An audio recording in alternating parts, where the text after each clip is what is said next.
Didier Guillaume, le président du groupe socialiste au Sénat, est l'invité de Preuve par Trois. Bonsoir. Bonsoir. Et merci d'être avec nous pour ce rendez-vous en partenariat bien sûr avec l'AFP et Dailymotion et qui s'inscrit tout au long du mois de septembre dans le cadre des émissions que consacre la chaîne Public Sénat, bien sûr, au scrutin du 28 septembre. Vous êtes concerné, Oui. les élections sénatoriales, Didier Guillaume, mais bien sûr les différentes difficultés extrêmes que rencontre aujourd'hui l'exécutif, et puis le basculement du Sénat à droite en serait une de plus, évidemment, vont dominer nos échanges. Avec dans un instant Karine Perret de l'agence France Presse, et puis Perrine Tarnaud de Public Sénat. D'abord, Didier Guillaume, comment va le moral? Le moral est au beau fixe. Ah oui? Si je vous ai une réponse de langue de bois. Et si on regarde la réalité de ce qui se passe sur le terrain, si on écoute ce que nous disent les élus en campagne, si on voit nos amis, le moral n'est pas très bon. Il n'est pas très bon pour des millions de Français qui n'arrivent pas à joindre les deux bouts. Il n'est pas très bon pour des chefs d'entreprise pour qui les carnets de commandes ne vont pas bien. Et il n'est pas très bon pour les élus, pour les socialistes, pour les candidats, pour les candidats en campagne, parce qu'il se passe tous les jours des faits qui n'arrangent pas les choses. Alors que nous avons besoin de sérénité. Nous avons besoin d'avancer dans le cap fixé par le chef de l'État et le Premier ministre. Il y a des interférences assez fortes. Vous parlez de faits, on peut parler de revers. Une vraie catastrophe, cette accumulation. C'est pas simple, mais c'est pas une catastrophe. Vous savez, la vie, elle est faite d'embûches, elle est faite de haies qu'il faut toujours surmonter. Moi, il n'y a qu'une chose qui m'importe, c'est le redressement de la France et de faire en sorte que nos concitoyens demain aillent mieux. Et c'est pour ça que j'en appelle à la raison. J'en appelle à la raison de toutes celles et tous ceux qui passent leur temps à critiquer le gouvernement, plutôt qu'à dire nos amis, à l'intérieur du Parti Socialiste ou ailleurs, plutôt que de regarder une seule chose, l'intérêt de la France et des Français. Concrètement, aujourd'hui, on va parler bien sûr des fondeurs dans un instant, mais le dernier fait ou le dernier revers, c'est bien sûr le cas du député, toujours député, Thomas Thévenoud, éphémère secrétaire d'État, 9 jours seulement, qui provoque, vous l'avez constaté dans la Drôme, une colère sourde et profonde des Français. Il refuse de quitter l'Assemblée. Est-ce que ça vous choque? D'abord, ce qui s'est passé, c'est à la fois une faillite morale et puis c'est un problème au niveau de l'exemplarité. Lorsqu'on est engagé en politique, à droite comme à gauche, d'ailleurs, je constate qu'on en demande beaucoup plus à gauche qu'à droite, mais ça c'est notre sujet. Surtout quand le principal intéressé était un donneur de leçons. Il faut être exemplaire. Et ce qui s'est passé n'est vraiment pas bon pour la politique. Mais immédiatement, ceux qui étaient en responsabilité en ont tiré toutes les conclusions. Le Premier ministre l'a évincé du gouvernement. Le premier secrétaire du Parti Socialiste l'a évincé du Parti Socialiste. Après, la question que vous posez, c'est il est député. Il est député, il a été élu en 2012. Il n'y a que lui qui peut prendre. Il n'y a que lui qui peut prendre cette décision. Qu'est-ce que vous lui conseillez? Vous parlez de sa faillite morale. Moi, je pense que dans un moment comme celui-ci, quitter l'Assemblée nationale serait un signe fort pour lui comme pour l'ensemble de la politique.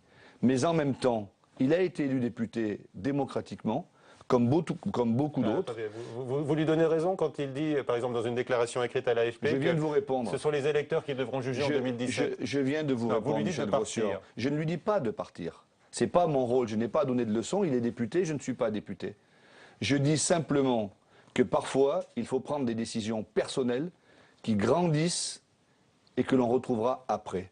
Je crains que pour lui, le fait de rester député, ça lui pose lui-même des difficultés. Mais ce n'est pas à moi de lui donner quelques conseils que ce soit. Alors, vous êtes président de groupe, vous présidez les sénateurs socialistes. Si un cas similaire s'était produit au Sénat, comment est-ce que vous auriez agi? Non mais attendez, moi je ne veux pas répondre à cette question. Comment je réagis, on ne peut pas savoir. On ne fait pas de la politique fiction. Non, on parle d'un cas concret. On est dans un cas concret. Oui. Ce cas concret, beaucoup de Français en parlent. Des décisions ont été prises. Nous sommes plusieurs à penser que M. Thévenoud, que Thomas Thévenoud aurait pu prendre la décision de quitter l'Assemblée nationale. Il n'a pas pris cette décision apparemment à l'heure qu'il est. Non. C'est un constat. Moi, je n'ai pas d'autres commentaires à faire. D'accord. Mais certains vont dire, quand il va voter la confiance dans une semaine au gouvernement Valls, certains vont dire c'est un tour de passe-passe. Ils le disent déjà d'ailleurs, du Parti Socialiste à droite. Mais oui, mais à droite. Il sera non inscrit, mais la majorité ne tient qu'à un fil, à une voix. Nous n'avons aucune leçon à recevoir de la droite sur le plan de tout ce qui se passe et de toute cette sorte d'affaires. Hein. Ça, je veux être très clair là-dessus. En même temps, il est député, il devra faire ce qu'il a à faire. Mais quel tour de passe-passe? Quand l'exemplarité est en cause, il n'y a pas la place pour la politique politicienne et pour les calculs politiciens. Et ça, je veux l'affirmer. Et moi, je veux tordre le cou et récuser toute histoire de coup monté qui serait qu'on aurait demandé, tout en disant l'inverse, qui reste. Non, pas de place pour la politique politicienne quand nos valeurs et quand l'exemplarité est en cause. Ça veut dire qu'il faut être prêt à perdre une élection et sauver son âme. Ça a été dit avant vous et avant moi avant par d'autres. Très bien. Une autre démission est envisagée, voire réclamée par certains, je vous le précise là encore par la droite, celle de François Hollande. Est-ce que vous le voyez tenir jusqu'en 2017 ? Mais non seulement je le vois tenir, mais j'espère bien qu'il va réussir. Enfin, la droite est dans une situation où elle pense que les électeurs ont raison lorsqu'elle les élise et lorsqu'ils sont majoritaires, et elle pense que c'est une supercherie, une duperie, voire pire, que nous serions rentrés par effraction lorsque les électeurs votent à gauche et lorsqu'ils sont battus aux élections. Ce n'est pas acceptable. Aujourd'hui, Michel Grossior, la guerre est aux portes de l'Europe, en Ukraine. Voyez ce qui se passe en Syrie, en Libye. Des jeunes Français, plusieurs centaines, partent faire le djihad. Nous avons une situation économique et sociale gravissime en France et on voudrait rajouter une crise institutionnelle. Ce n'est pas sérieux, ce n'est pas réaliste et surtout ce n'est pas responsable. Vous avez vu la une de l'Express cette semaine, voyage au bout de l'enfer, le président discrédité, l'homme humilié, le quinquennat massacré. Comment est-ce que vous réagissez quand vous voyez Je ne vais cela ? pas réagir à la une de l'Express, mais c'est vrai que le quinquennat est dans une tourmente. Massacré, écrit Et dans une tourmente. Mais massacré. C'est à la fin du marché qu'on compte les oies, comme on dit dans le Sud-Ouest. Donc nous verrons ce qui se passera en 2017. Pour l'instant, force est de constater que la situation économique mondiale et européenne ne fonctionne pas. C'est la raison pour laquelle le chef de l'État a pris la décision avec les sociodémocrates, avec Matteo Renzi, avec les sociodémocrates européens, de demander un sommet de la croissance. On sait qu'il y a des réticences dans la droite européenne, mais enfin, force est de constater que la droite est majoritaire en Europe. Il faut un sommet de la croissance et de la relance. C'est indispensable. L'Europe doit changer de braquet. Si l'Europe reste comme elle est aujourd'hui, comme elle est depuis des années, l'Europe des contraintes, l'Europe des inégalités, alors ça ne pourra pas continuer comme ça. Les jeunes ne croiront plus dans l'Europe. Et parallèlement, le chef de l'État et le Premier ministre se sont engagés dans une politique de redressement de la France. La France qui doit changer dont aussi. j'espère qu'elle portera ses fruits. Vous nous direz dans un instant, enfin vous répondrez à Karine Perret sur ce thème-là, hein, parce que vous semblez épouser effectivement ce nouveau positionnement, enfin affirmé du gouvernement, on va dire social-libéral. Mais d'abord, vous parlez, on en parlera. Social-libéral, ça vous récusez l'expression. À titre personnel, je ne sais pas ce que ça veut dire. Et si vous interrogez les gens dans la rue, à Paris ou dans la Drôme, personne ne sait ce que ça veut dire. C'est comme si vous leur demandez c'est quoi la politique de l'offre et c'est quoi la politique de la demande. Personne ne sait ce que ça veut dire. Et on ne parle que de ça dans tous les médias. On en parlera concrètement avec le programme de réforme qui est annoncé pour notamment la compétitivité des entreprises. Alors, bien sûr, vous évoquez le procès en légitimité que fait systématiquement, selon vous, la droite à la gauche quand elle est au pouvoir. Hein. Mais est-ce que ce procès est fondé quand la popularité du chef de l'État s'effondre à 13%? Je préférerais que la popularité soit beaucoup plus élevée. Mais enfin, la politique et les institutions de la Ve République ne fonctionnent pas et ne se gèrent pas en fonction de la cote de popularité. Donc la fin du quinquennat est encore loin. 2 ans et demi, nous verrons bien à ce moment-là quelle sera la situation. Réformer. Le socle minimum pour réformer, c'est la 13%. Majorité à l'Assemblée nationale. Et l'endroit solide dans le quinquennat, aujourd'hui, c'est la majorité à l'Assemblée nationale. Qui donne des signes de faiblesse, on va en parler aussi. Peut-être des signes de faiblesse, mais depuis le début du quinquennat, jamais la majorité n'a manqué au gouvernement. Jamais. Que certains s'abstiennent, je le regrette, mais la majorité, elle est là. Et elle est toujours là. Et je ne doute pas qu'elle sera là encore mardi prochain. Parce qu'alors, c'est un vote de confiance. Il ne s'agit pas de savoir s'il faut un peu plus de ceci ou un peu moins de cela. Donnons-nous la confiance au gouvernement de Manuel Valls, désigné par le chef de l'État François Hollande, oui ou non? C'est là l'enjeu. D'accord. Alors, est-ce que vous appréciez la façon dont Manuel Valls dramatise un petit peu la situation, hein, quand il dit, par exemple, que Marine Le Pen et l'extrême droite sont aux portes du pouvoir en France? Mais je ne pense pas qu'il dramatise. Je ne pense pas qu'il dramatise. Vous pensez vraiment? Moi, je pense que c'est la réalité. Et qu'aujourd'hui, dans les circonstances actuelles, vous me parliez des sondages tout à l'heure. Reprenons les sondages. Oui. On ne gouverne pas avec les sondages, mais force est de constater qu'aujourd'hui, l'extrême droite peut se retrouver aux portes du pouvoir, pour plusieurs raisons. D'abord parce qu'il y a beaucoup de Français qui s'abstiennent et qui ne veulent plus voter à gauche, malheureusement, et des électeurs de gauche qui ne sont plus là au rendez-vous. Alors ils nous disent ce n'est pas la bonne politique. À nous d'expliquer. Mais d'abord, c'est un aveu d'échec terrible de Manuel Valls. Vous vous souvenez qu'il avait fait une tournée anti-Front National avant les municipales? Mais il avait bien fait de faire cela. Oui, on a vu le résultat. Mais on a vu le résultat, mais peut-être s'il ne l'avait pas fait, ça aurait été pire. Enfin, rendez-vous compte de la situation. Moi, je vis dans le sud-est de la France, où le Front National est implanté à plus de 20% depuis 20 ans. C'est une réalité. Aujourd'hui, dans tous les quartiers de nos villes, dans toutes nos zones rurales, dans toutes nos petites communes, il y a des gens qui votent Front National. Certains par adhésion, ce n'est pas forcément les plus nombreux, d'autres par défiance, par dépit, parce qu'ils en ont ras-le-bol, parce qu'ils se sentent oubliés par la République. Et il faut leur dire clairement que l'objectif de ce gouvernement, c'est de retisser le lien, c'est de recréer le lien de notre pacte républicain pour que les valeurs de la République aillent au plus profond de nos territoires. Est-ce que François Hollande était l'homme de la situation en 2012? Bien sûr, c'était l'homme de la situation. Est-ce qu'il peut l'être encore en 2017? Évidemment. Oui. Mais vous savez, Michel Grossior, nous sommes à 2 ans et demi de 2017. Oui. À 2 ans et demi de 2012, François Hollande était à 1%. Personne n'aurait mis un centime sur sa candidature. Et là, aujourd'hui, vous mettez combien, il a gagné les primaires et il est président de la République. Mais aujourd'hui, nous ne sommes pas là pour mettre quelque chose sur la tête de quiconque. Ce n'est pas le sujet. Nous verrons bien. Ouais, mais vous parlez des sondages. Vous avez dit il serait battu par Marine Le Pen. Aujourd'hui, mais je vous parle de dans 2 ans et demi. Réussissons la politique menée par le gouvernement. Redressons la France. Le temps passe. Il reste 2 ans et demi. Le quinquennat, c'est court. Vous savez, moi, j'ai jamais été un adepte du quinquennat. Parce que dès le quinquennat, dès l'élection présidentielle, immédiatement, on passe déjà à la préparation de la suivante. Ce n'est pas l'état d'esprit du chef de l'État. Didier Guillaume, est-ce que vous avez lu le livre de Valérie Trierweiler? Non. Mais les extraits au moins. Mais oui, enfin, je ne l'ai pas lu, mais j'ai l'impression de l'avoir lu à plusieurs reprises, tellement on en a entendu parler. Ça fait mal à l'image du chef de l'État. Oui, mais enfin, écoutez, c'est surtout une femme meurtrie, blessée, vengeuse, aigrie, et moi je trouve ça, je vous le dis franchement, lamentable. Quand elle était à l'Élysée, visiblement, elle y a été bien, puisqu'elle y est restée quelques années. Donc c'est un peu trop facile après de flinguer ce que l'on a adoré, c'est un peu trop facile après de se faire de l'argent sur le dos des autres. Je trouve ça absolument lamentable. Et vous savez, ça doit nous donner une bonne leçon. Il ne faut pas que les journalistes et les hommes politiques fassent trop de chemin ensemble, parce que ça peut mener à des mauvais endroits. C'est l'amour, l'amour, parfois, je ne sais pas, visiblement, ça ne l'est pas. Ça l'a été. Vraisemblablement. Donc attention, vous dénoncez ces deux motivations de l'ex-première. Quand on est prêt à faire capoter une campagne électorale, parce qu'on ne veut pas que le candidat, son compagnon, soit sur scène avec son ex-femme, qui était elle-même candidate à la présidentielle, alors là, il faut vite arrêter. Parce qu'on n'est plus dans le domaine du rationnel. Et ça, moi, je ne peux pas l'accepter.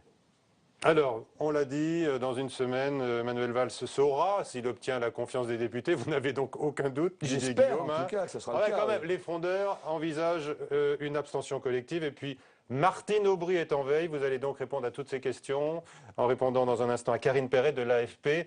D'abord, ce choc des deux gauches avec l'enquête de Sophie Normand. D'abord, la modernisation du dialogue social avec l'épineuse question des seuils sociaux. Le gouvernement pourrait saisir le Parlement d'un projet de loi d'ici la fin de l'année si patronat et syndicats ne s'entendent pas. Les négociations ont démarré ce matin. Ensuite, le pacte de responsabilité. Le ministre du Travail réunit entreprises et syndicats pour accélérer les négociations sur les contreparties du pacte. Premier rendez-vous, demain. Puis vient la question de l'apprentissage avec l'ambition d'atteindre l'objectif de 500 000 apprentis d'ici à 2017. François Hollande présidera une réunion à l'Élysée le 19 septembre. Il y a aussi le projet de loi sur la croissance avec les professions réglementées. Il prendra la forme d'une loi d'habilitation à procéder par ordonnance. Elle sera présentée en Conseil des ministres début octobre. Bref, l'automne s'annonce chargé pour le gouvernement qui doit composer avec une crise économique qui perdure, une croissance atone et un chômage qui progresse. C'est justement dans ces moments-là où il faut faire preuve de détermination. Il faut être capable à la fois de garder un cap, gestion rigoureuse des finances publiques avec la volonté de réduire les dépenses publiques, action pour redresser notre système économique et en même temps volonté de réduire la fracture sociale que crée le chômage. Il faut faire tout ça en même temps et rapidement. En 2 mots, réformer vite, c'est le leitmotiv de Manuel Valls. Pas vraiment du goût des socialistes frondeurs qui demandent plus de dialogue politique et social et devraient s'abstenir lors du vote de confiance au gouvernement. Je pense qu'on peut recréer des conditions à la fois du maintien, de la défense de l'emploi, mais aussi de son développement par le dialogue social. Ce qu'il y a de certain, c'est que peut-être que seul on va beaucoup plus vite, et c'est ce qu'on nous dit. Mais il est certain aussi qu'ensemble, on va beaucoup plus loin, parce que la vitesse peut finalement créer du blocage. Et peut-être que c'est ce blocage auquel nous sommes en train d'assister. Après les frondeurs, une autre alternative pourrait venir du côté de Martine Aubry. L'ancienne première secrétaire du PS devrait faire des propositions au gouvernement pour tenter d'infléchir sa politique économique. Elles sont attendues dans les semaines à venir. Voilà, Karine Perret nous a rejoint. Bonsoir Karine, Bonsoir. notre consoeur de l'agence France Bonsoir. Presse. Bonsoir, Vos questions à Didier Guillaume, donc, sur un positionnement, un credo économique assumé par notre invité. Oui, alors on a entendu ce matin les socialistes, les députés socialistes dits frondeurs annoncer une abstention collective. On entend aussi Martine Aubry sortir de son silence, demander une inflexion. De l'autre côté, ce matin, on avait le porte-parole du gouvernement, Stéphane Le Foll, qui en appelle à la responsabilité, puis Jean-François Cambadélis, puis Manuel Valls devant les députés pour dire Et Bruno Leroux. et Bruno tous. Guélix, voilà, pour dire pour également en appeler à la responsabilité des députés, à leur cohérence. Alors qu'est-ce qui se passe? Il y a toujours ces 2 lignes de fracture au PS, le PS implose. Non mais attendez, le PS n'implose pas. Pour l'instant, il y a une majorité à l'Assemblée nationale et force est de constater que cette majorité, elle est très forte. 30, 31 frondeurs, enfin je ne sais pas comment on les appelle, il y en a eu 11 parfois, 20, je ne sais pas combien ils seront mardi prochain. Mais moi, c'est plus que la responsabilité dont j'appelle. C'est de se rendre compte dans quelle situation nous sommes quand même. C'est le vote de confiance au gouvernement des députés socialistes qui ont été élus pour la plupart exclusivement parce qu'ils avaient François Hollande en photo sur leur affiche et parce que François Hollande a été élu président de la République quelques semaines avant, s'abstiendraient et ne donneraient pas leur confiance au gouvernement. Mais dans quel pays sommes-nous ? Mais c'est de l'irresponsabilité. Alors moi, je ne mets absolument pas en cause leur conception politique. Moi, je pense qu'ils sont honnêtes intellectuellement, c'est pas ça le sujet. Mais il y a des moments pour s'exprimer. À l'intérieur des partis politiques, dans les groupes parlementaires. Et moi, j'ai été élevé par le collectif. François Mitterrand nous a toujours habitués à dire c'est la majorité et le collectif qui compte. Et lorsque le collectif s'exprime, lorsqu'il y a des votes au groupe, au Parti socialiste, et qu'on ne les respecte pas, cela pose un problème. Oui, et c'est ça, moi, mon inquiétude, c'est de se dire, mais dans quel monde au vivons-nous ? gouvernement, là, tout de suite, Oui, quand bien même, sûr, hein. ça ne posera pas... Celui-là qui Ben, c'est ce que je viens de vous dire, c'est ce que je viens de vous Oui, dire. oui, En plus, tous les jours dans les médias, ils se répandent en disant tout ce qui ne va pas bien, plutôt que d'expliquer comment nous pourrions faire pour que ça aille mieux et pourquoi on avance. De quoi parlons-nous ? De quoi parlons-nous ? En gros, de 10 milliards d'euros sur un budget de 500 milliards. Mais enfin, c'est 10 milliards qui va tout changer. Aujourd'hui, le président de la République s'est engagé dans une triple orientation. 1, le redressement de l'économie et de l'appareil industriel qui avait été mis à mal par 10 ans de droite. Est-ce qu'on peut être contre ? Est-ce qu'être de gauche, ça veut dire qu'il faut laisser filer les déficits ? Augmenter les impôts ? Non. Vous Mais pourriez disent que répondre ce aux sont frondeurs eux. que c'est la réalité de ce qui se passe aujourd'hui, car on continue de laisser filer les déficits. À Non, la non, fin mais de l'année, ça quand sera on plus fait important que l'an 50 dernier. Oui, d'accord, mais on fait quand même 50 milliards d'économies. La droite voudrait en faire 100 milliards. Certains voudraient en faire moins. Mais aujourd'hui, c'est la crédibilité de la France dont il Non, mais s'agit. eux disent qu'ils ne sont pas contre le fait de contenir les déficits publics. Ils disent juste qu'il faut un peu davantage cibler les aides aux entreprises, pas aider les banques, aider plutôt les PME, Ça, pas les c'est grosses pour le CICE. entreprises. Mais moi, j'aimerais Par autant que ça, exemple, ils le disent dans les commissions à l'Assemblée plutôt que sur les plateaux télé. Pourquoi ? Parce que dans ce contexte compliqué, quand on discute avec les gens, ils nous disent, mais est-ce que vraiment on peut croire en votre politique économique quand on voit à la télévision, dans les journaux, que des socialistes eux-mêmes n'y sont pas favorables ou la combattent ? C'est ça la difficulté. Plus que de l'appel à la responsabilité, c'est de l'appel à la cohérence, moi, que je demande. Il faut de la cohérence dans ces actions politiques. Après, je citais l'appareil productif, mais au moment où le Premier ministre annonce des baisses d'impôts pour les plus défavorisés, et l'année prochaine pour les classes moyennes, au moment où il veut réorienter l'Europe, où il appelle à un sommet de la croissance et de l'emploi. Mais ça va dans la direction que tout le monde doit soutenir. C'est ça la difficulté du moment. C'est-à-dire, il y a trop de cacophonie, il y a trop d'interférences sur les ondes qui font que ça brouille le message. Donc la cohérence, selon vous, pour ces députés, c'est de faire quoi? C'est de voter la confiance au gouvernement de Manuel Valls, qui a été mis en place par le... Mais pas du tout, qui a été mis en place par le chef de l'État. Soit on est pour, soit on est contre, soit on soutient le gouvernement, soit on ne le soutient pas. Qu'après, et je veux bien dire, moi c'est pas le petit doigt sur la couture et tout le monde, je veux voir qu'une seule tête, pas du tout. Ça se saurait si au Parti Socialiste c'était comme ça. Il y a toujours eu des débats. Et il faut qu'il y en ait des débats. Et si nos amis ont des choses à dire, qu'ils le disent en interne et que l'on avance. Enfin, il ne va pas y avoir de négociation directe entre une partie du groupe socialiste et le gouvernement. C'est la majorité dans son ensemble. On a assisté ce week-end et hier à un petit duel à distance entre Martine Aubry et Manuel Valls. La première réclamant justement un petit peu plus de faire attention à ne pas casser la croissance. Manuel Valls lui répondant tout de suite depuis Bologne du tac au tac, mais non, on ne fait pas d'austérité. Martine Aubry lui disant le lendemain, faut pas se crisper, pardon. Elle fait peur, Martine Aubry? Ah non, elle fait pas peur, pas du tout. Je vois pas à qui elle peut faire peur. Martine Aubry a été une grande ministre. Elle a inventé les 35 heures. Ça a été une première secrétaire du Parti Socialiste et donc une personnalité politique. Et les frondeurs ont trouvé leur personnalité charismatique. Et quand une personnalité politique s'exprime, c'est normal, elle s'adresse au chef du gouvernement, c'est normal que le chef du gouvernement lui réponde. Je ne crois pas qu'il se crispe. Mais c'est quoi les propositions? C'est quoi la politique alternative? Aujourd'hui, il y a une politique menée par le gouvernement, défendue par une majorité de parlementaires. C'est donc la politique de la gauche du gouvernement. Il n'y en a pas d'autre. Qu'il y ait des inflexions, que l'on modifie telle ou telle chose. Par exemple, sur le CICE.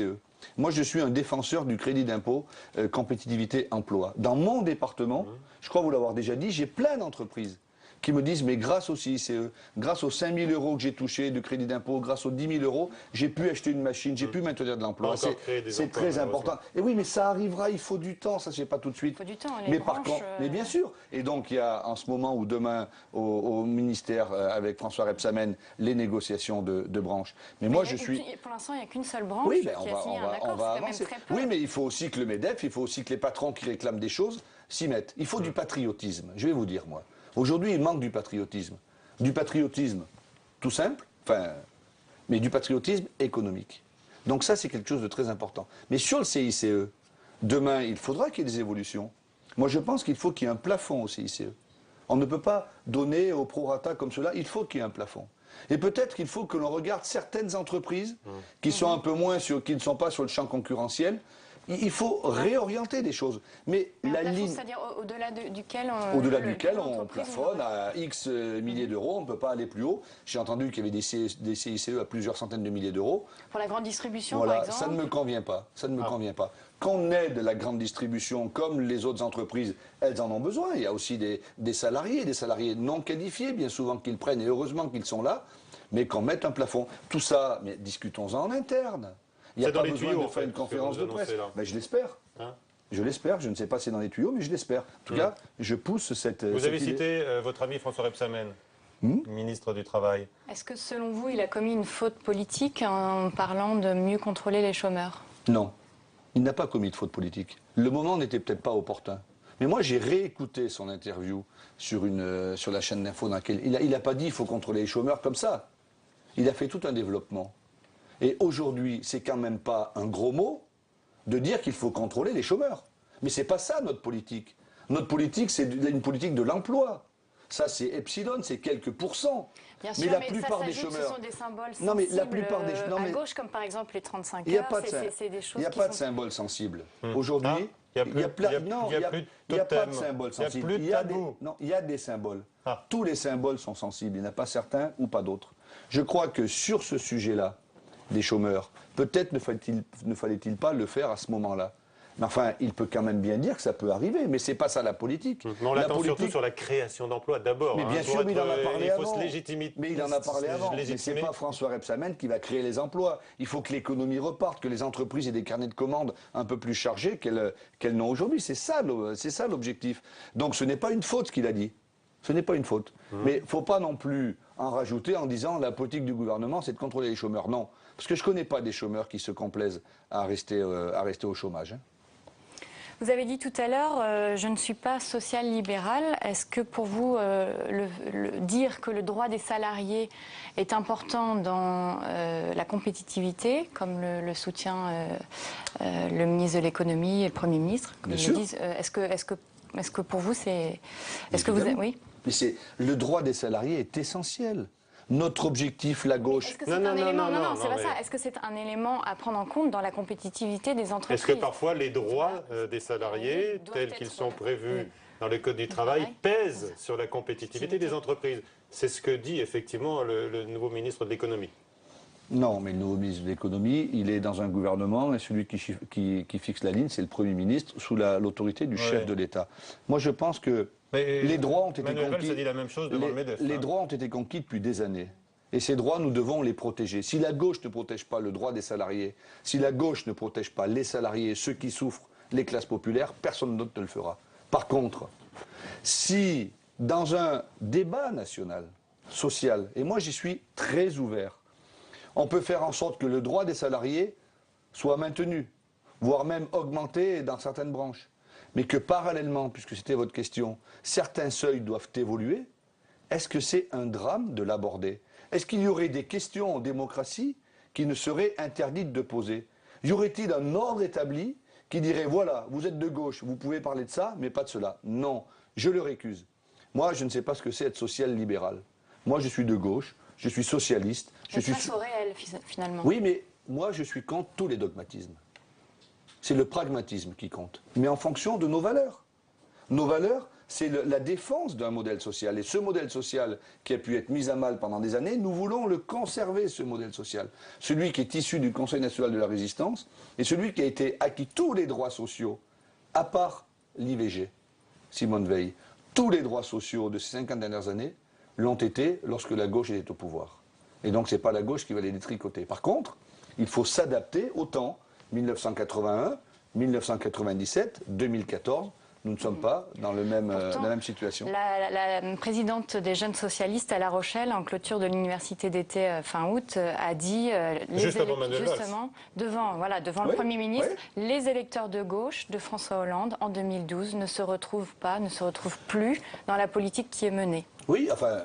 Je ne sais pas qui elle voit comme électeur de gauche, elle doit sûrement en voir beaucoup. Moi, j'en vois des électeurs de gauche. Ils sont totalement paumés parce qu'ils ne comprennent pas la politique qui est menée. Mais il faut leur expliquer.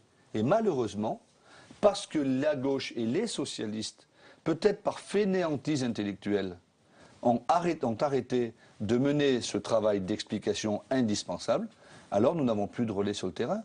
Les millions de personnes qui ont voté pour les primaires socialistes en 2011, qui auraient dû être celles et ceux qui portaient la parole, qui expliquaient, qui allaient au combat, qui allaient sur le terrain, sur les marchés pour faire des débats, aujourd'hui ne sont plus là. Oui, mais ce manque d'explication, c'est un argument que ressort la majorité depuis déjà 2 ans. À chaque fois qu'il y a une conférence de presse de François Hollande, on dit il faut qu'il dise le cap, qu'il explique, etc. Et ça repart pas, enfin la machine ne repart pas. Et les Français et les militants socialistes sont déboussolés. Mais bien sûr. Donc qu'est-ce qu'il faut faire? Mais moi je n'emploie pas la langue de bois. Les militants socialistes sont déboussolés et les Français n'y comprennent plus rien. Alors qu'est-ce qu'il faut? Il faut espérer, parce que moi je crois en la politique qui est menée, qu'elle donnera des résultats. Vous savez, si la croissance repartait un peu en Europe avec le sommet que propose François Hollande, si en France, avec le CICE, avec l'aide aux entreprises, avec le pacte de responsabilité et de solidarité qui va donner un peu plus de pouvoir d'achat aux Français, ça repartait un petit peu, il n'en faudrait pas beaucoup pour qu'il se passe des choses. Mais pour l'instant, nous sommes en déflation, l'euro est beaucoup trop haut et on ne bouge pas, et on ne fait que des politiques économiques qui sont des politiques économiques déflationnistes, ça ne peut pas fonctionner. Très bien, merci. Merci Karine. Merci. Perrine Tarnot arrive maintenant pour évoquer donc les sénatoriales. On vous suit d'abord dans la Drôme, évidemment, avec Samia Dechir et Maxime Thuillier. C'est une étape incontournable pour les candidats aux sénatoriales. L'anniversaire de la libération de la Drôme rassemble des élus de tous bords, autant de grands électeurs. Ici, la gauche est menacée dans un fief où elle détient la totalité des 3 sièges. Guy Audras, lui, a choisi de soutenir Didier Guillaume, sénateur socialiste sortant. Mais il admet qu'ici, le contexte national fait beaucoup douter les grands électeurs. Je pense que beaucoup de gens sont sensibles au contexte politique. J'ai toujours voté à gauche, je continue à voter à gauche, mais c'est vrai que dans le contexte actuel, je comprends que certaines se posent des questions. Des questions et surtout des inquiétudes à droite comme à gauche, la réforme territoriale et les finances publiques. On nous demande de gérer par exemple la réforme des rythmes scolaires qui pour des petites communes comme les nôtres, coûte et demande des efforts humains mais aussi des efforts financiers assez conséquents. Si en plus on nous dit qu'on va baisser les dotations de l'État et qu'en plus peut-être on nous a parlé de supprimer les départements, comment est-ce qu'on va pouvoir faire ? À ce contexte difficile pour la gauche s'ajoute un nouveau mode de scrutin proportionnel qui lui fera perdre au moins un siège dans la Drôme. Gilbert Boucher, candidat UMP allié aux centristes, compte bien ravir 2 fauteuils aux socialistes. Vous savez que le Sénat devrait normalement basculer, mais cela va se faire avec quelques sièges. Donc là, c'est pour cette raison qu'il faut une voix est une voix, et il faut absolument que nous ayons donc ces 2 fauteuils pour renverser donc le Sénat sur le plan national. Mais la droite part divisée. Face à la liste UMP, UDI, Modem, le centriste Jacques Latgaïri présente une candidature dissidente. Les 2 listes d'opposition peuvent compter sur le basculement de nombreuses villes à droite au municipal. Mais dans un département rural comme la Drôme, où beaucoup de maires sont sans étiquette, difficile de faire des pronostics. Il y a 160 nouveaux maires, donc c'est important, sur 369, c'est donc un joli renouvellement. Et il y a des gens qui n'ont pas souhaité s'afficher politiquement. Alors évidemment, c'est une interrogation en disant vers qui vont aller ces gens-là. À l'aise dans son costume de défenseur du monde rural, comme ici à Vinsobre pour le banc des vendanges, Didier Guillaume, lui, est quasiment assuré de conserver son siège. Mais c'est bien le seul fauteuil que la gauche est aujourd'hui sûre de sauver sur ses terres. Voilà, Perrine Tarnaud est avec nous, Didier Guillaume. Bonsoir Michel, bonsoir Didier On Guillaume. suit cette ambiance festive quand même dans la Drôme pour les vendanges. Perrine, vos questions sur l'enjeu du 28 septembre, Exactement. notamment. Alors est-ce qu'à l'image de la Drôme, le Sénat va basculer à droite le 28 septembre? Je ne sais pas, je trouve qu'il y a trop de commentateurs, voire même de responsables politiques. Vous êtes comme tout le monde ici, vous avez fait vos petits calculs. Je ne sais pas de quel calcul il s'agit. Je ne sais pas qui fait les calculs. Vous savez, on compte quoi? Vous savez ce que va mettre l'élu, le maire dans l'urne le 28 septembre? Moi, je ne le sais pas. Je pense que... Vous dites que le climat politique est plus incertain que jamais pour ces sénatoriales-là? Non, le climat politique est mauvais pour nous. Oui. Je l'assume, moi. Je dis les choses très clairement. Il n'est pas bon parce que nous avons du vent dans le nez, etc. Mais après, on verra bien. Il ne faut jamais faire de pronostics. D'accord. Mais les municipales, plus le mauvais climat politique pour la gauche... Disons que nous ne sommes pas favoris, mais il y a des challengers qui ont créé la surprise. Hein. La défaite de la gauche sera peut-être masquée par l'entrée au Sénat d'un sénateur, voire de 2 sénateurs Front National.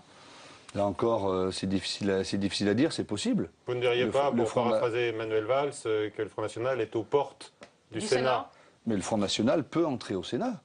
Ça vous semblerait normal? Mais le Front National existe dans ce pays. Ils font 25, 30% au niveau national, ils ont 3 députés ou 4, je ne sais plus, 3 députés. La représentation démocratique dans notre pays doit être une représentation démocratique dans les assemblées. Moi, je serais déçu. Ça serait dramatique. Mais démocratiquement, je ne serais pas choqué. À Marseille, Jean-Noël Guérini, lui, il a toutes les chances d'être réélu. Est-ce qu'il siégera toujours au groupe socialiste? Il ne siège plus au groupe socialiste. Jean-Noël Guérini, depuis maintenant Quand plusieurs... vous allez sur le site du Sénat, il a toujours l'étiquette socialiste. Il ne siège plus au groupe socialiste depuis plusieurs mois. Et donc au lendemain du 28 septembre, vous ne l'accueillerez pas à nouveau dans le groupe socialiste? Il peut s'apparenter au groupe, parce qu'il faut forcément faire partie d'un groupe, il ne peut pas aller à droite. Bon, mais il n'est plus membre du groupe. Chez les non-inscrits. Il n'est plus ou chez les radicaux. Les non-inscrits, c'est un groupe de droite. Et donc, il n'est plus membre du groupe socialiste, mais il est apparenté au groupe. Du coup, peut-être qu'au Sénat, au lendemain du 28 septembre, il n'y aura plus aucun élu socialiste des Bouches-du-Rhône. C'est quand même la plus grande fédération socialiste de France. Vous allez me mettre le moral à zéro quand je vais quitter cette émission. Mais on n'en sait rien, nous verrons bien.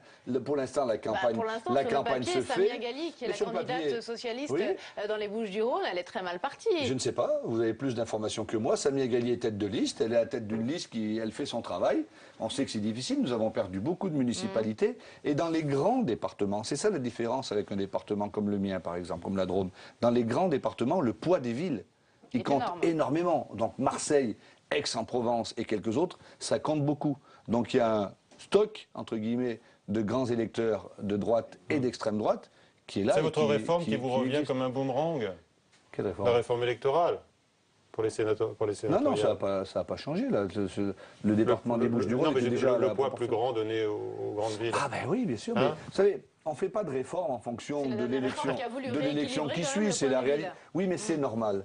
Si on ne veut plus que l'on dise que le Sénat est une anomalie de l'histoire, alors il faut que le Sénat ressemble à la France des territoires et ressemble au territoire. Il faut aussi pouvoir défendre la ruralité. Parce que sur le terrain, j'imagine que comme tous les autres candidats qu'on suit, nous, à Public Sénat, pour ces sénatoriales, vous êtes beaucoup interpellés sur la réforme territoriale. Est-ce que là, il y a une erreur stratégique de François Hollande? Non. Je crois que la droite s'en est saisie pour nous faire un coup. Je rappelle que la précédente loi, avec la création du conseiller territorial, c'est ce qui a fait perdre le Sénat à la droite en 2011. Voilà. Ce qui vient d'être annoncé, par le président de la République et le Premier ministre, c'est que les conseils généraux seraient maintenus en zone rurale. Ça vient d'être annoncé, mais que d'errements entre-temps, depuis l'élection de François Hollande sur ce dossier de la réforme territoriale. Perrine Tarnaud, je vais vous dire une chose. Nicolas Sarkozy, François Fillon et Jean-François Copé veulent supprimer les conseils généraux. Ils l'ont mis dans leur programme, ils l'ont dit. François Hollande et Manuel Valls disent qu'il faut passer à une autre ère. Et puis il n'y a pas de majorité pour les faire voter. Au premier tour, c'était quand même la suppression des conseillers généraux. Mais la suppression des conseillers généraux, moi, elle ne me gêne pas. Il peut y avoir. Mais c'est très flou. C'est les conseils généraux. Et vous avez semé le trouble chez les élus locaux qui ont vu les départements disparaître, notamment dans les zones rurales. Oui, mais c'est pour ça que c'est fini. Donc il ne faut pas maintenant propager des choses erronées. Il y aura 12, 13, 14 grandes régions. À l'autre bout, il y aura le bloc local avec les communes et les intercommunalités. Et au milieu, pour les territoires ruraux, il y aura des conseils généraux qui sont indispensables à la péréquation financière et aux solidarités territoriales. C'est aussi simple que ça. En ville, excusez-moi Didier Guillaume, vous nous l'expliquez très concrètement et très clairement ce soir sur ce plateau. Et merci de m'inviter pour que je le dise. Mais qui l'a expliqué au gouvernement? Manuel Valls, François Hollande, ils n'en ont pas parlé. Ils n'ont pas cherché beaucoup à vendre cette amélioration, entre guillemets, pour les zones rurales de la réforme territoriale. Peut-être que mardi, lors de la déclaration de politique générale, le Premier ministre fera des éclaircissements sur le sujet. Ça ne sera pas trop tard pour les sénatoriales? C'est jamais trop tard. Vous savez, les grands électeurs, ils comprennent tout, à condition qu'on leur explique. Il ne faut pas faire de la démagogie et du populisme, il faut expliquer clairement. Une question encore sur les sénatoriales. Est-ce que vous trouvez légitime que Gérard Collomb se représente à Lyon, donc cumule au moins jusqu'en 2017 avec ses fonctions de... Moi aussi, je cumule. Mais on cumule tous. Ils cumulent tous, jusqu'en 2017. Jusqu'en 2017. Nous avons, il faut quand même se dire une chose. Quand on est à la tête La réforme de la limitation du cumul est un petit peu hypocrite. Quand on est... Ah bon. Mais j'ai voté la loi limitant le cumul des mandats. Personne d'autre ne l'avait fait avant que cette majorité arrive. Nous avons voté une loi sur le cumul des mandats. Elle s'applique en 2017 parce qu'on ne peut pas l'appliquer avant. En 2017, tout rentrera dans l'ordre. Mais si vous êtes pour la limitation du cumul, pourquoi vous ne vous l'appliquez pas à vous-même avant 2017 pour commencer à donner l'exemple? Mais parce qu'aujourd'hui, nous avons la possibilité de travailler dans cette direction et il me semble que nous faisons bien notre travail. Donc voilà, la réforme attendra. Enfin, moi, je peux vous dire une chose. Non, la réforme n'attendra pas, elle est votée. Et c'est bien, c'était le programme de François Hollande. Mais aujourd'hui, quand je fais la campagne électorale pour les personne ne vous en parle. Personne. Non, il y a d'autres choses qui sont passées par là Mais justement, et beaucoup plus importantes. Alors, on parlait des élections, de la réforme territoriale et donc des élections locales. Il y a une incertitude sur la date, notamment des élections départementales. Elle pourrait être avancée. Est-ce que c'est un scénario que vous accepteriez, qui tient la route? Elle pourrait être avancée au printemps prochain, printemps 2015. Enfin, plutôt, elle pourrait ne pas être reculée. C'est ça le sujet. Parce que les élections... On suit plus tellement. Si, on suit bien, là. Les élections cantonales et régionales étaient prévues en mars 2015, compte tenu qu'il y a la réforme territoriale. Et qu'il y a en France une habitude. C'est pas du tout obligatoire, c'est pas une loi, une habitude. On dit dans l'année qui précède, on ne fait pas de changement des compétences, etc. L'exécutif, via le Parlement, a repoussé les élections dans le texte de loi. Pour l'instant, elles sont en décembre 2015. S'il devait y avoir une difficulté, il n'y a pas de problème pour les élections régionales. Elles resteront en décembre 2015. S'il devait y avoir une difficulté pour les élections cantonales, elle reviendrait à la date initiale. Et puis voilà, c'est pas nous, le Conseil constitutionnel, on le guide pas, on lui tient pas la plume, il fait ce qu'il a à faire. Oui, mais enfin, il faut bien que le gouvernement fixe à un moment ou à un autre la date de ces élections. Elles sont fixées par le vote en première lecture sur la réforme territoriale en décembre 2015, c'est dans la loi. Et s'il n'y a pas de changement, ça sera en décembre 2015. Jean-Pierre Bel, il quitte donc la présidence du Sénat le 1er octobre prochain. Est-ce que vous le voyez jouer encore un rôle dans les mois à venir, les années à venir, et quel rôle? Non. Non. Je ne dois plus jouer de rôle. Il a fait un choix humain, personnel, familial, celui de se dire, et politique, celui de se dire après 30 ou 32 ans passés en politique, en ayant exercé tous les mandats, en ayant chaque fois été élu et en n'ayant jamais subi une seule défaite, je souhaite faire autre chose et je souhaite m'arrêter. Donc le 1er octobre prochain, comme Bertrand Delanoë l'a fait à Paris aux dernières municipales, le 1er octobre prochain, Jean-Pierre Bel ne sera plus un homme politique. Pourtant, on lit dans la presse cette semaine qu'il pourrait entrer comme conseiller à l'Élysée en tant que Sherpa de François Hollande pour l'Amérique latine. Je ne suis ni au courant et je ne pense pas. Il ne vous en a jamais parlé en tout cas. Non. Est-ce que sur François Hollande, on s'est un peu trompé sur la personnalité, sur l'homme? Oui, on s'est un peu trompé. Beaucoup se sont trompés parce que tout le monde pensait qu'il était mou. Et en fait, il est dur. Tout le monde pensait qu'il ne savait pas trancher. Et en fait, il décide. Tout le monde croyait qu'il hésiterait. Et en fait, il a un cap.